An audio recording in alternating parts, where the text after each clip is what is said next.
Okay, nous, on le prend. Mais c'est pas encore monté assez haut pour que certains se disent, bon, je peux pas te blairer pour différentes raisons, mais on va faire un pas. Donc, résultat, le seul moyen que nous avons pour l'instant de contraindre à la coopération, parce qu'un de mes amis, l'intellectuel, mais c'est ce que mon camarade Laurent Ozon appelle une coopération sous stress vital. Et il a tout à fait raison, car nous entrons en période de stress vital. Moi, je ne peux pas regarder ma fille de 11 ans dans les yeux en lui disant que son pays existera encore quand elle ira, quand elle se mariera. Je ne peux pas, je n'en ai pas le droit. Mon père pouvait me dire quand j'avais 11 ans que quand j'aurai 20 ans ou quand je me marierai vers les 25 ans, la France existera encore. Je n'ai pas ce droit vis-à-vis de mes enfants.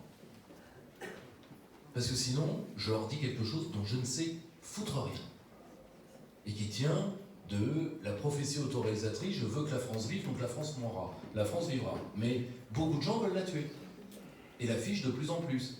Je ne sais pas si vous avez vu un brave petit garçon qui nous avait dit il n'y aura jamais de bombe allemande et qui est sauté sur les genoux de M. Merz il n'y a même pas 24 heures.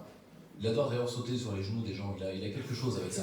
Mais, alors, ce qu'il faut bien avoir en tête, c'est que comme nous sommes, nous, en coopération sous stress vital, nous allons devoir multiplier les structures informelles pour deux raisons. Un, parce que nos chefs ne sont pas prêts, et deux, parce que nos structures ne sont pas prêtes à prendre une campagne répressive majeure.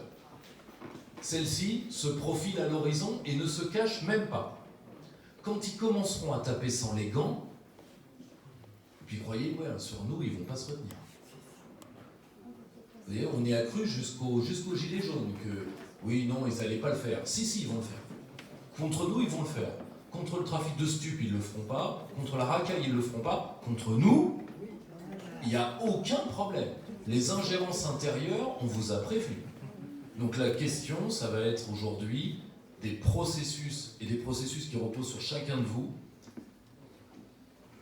Comment dire, non pas de mise en retrait, mais de mise en discrétion de certains de nos moyens d'action, pour d'autant plus d'efficacité face à la campagne de répression. Car de toute façon, ils le feront. Voilà, c'est ça que j'avais à dire. C'est par ces structures horizontales que nous arriverons à rapprocher des mouvements peut-être trop exagérément verticaux, mais qui en même temps doivent l'être, parce qu'à un moment, moi je ne suis pas autogestionnaire pour de rond, pour qu'il y ait une tranchée, il faut qu'il y ait des hommes qui soient capables de sortir de la tranchée.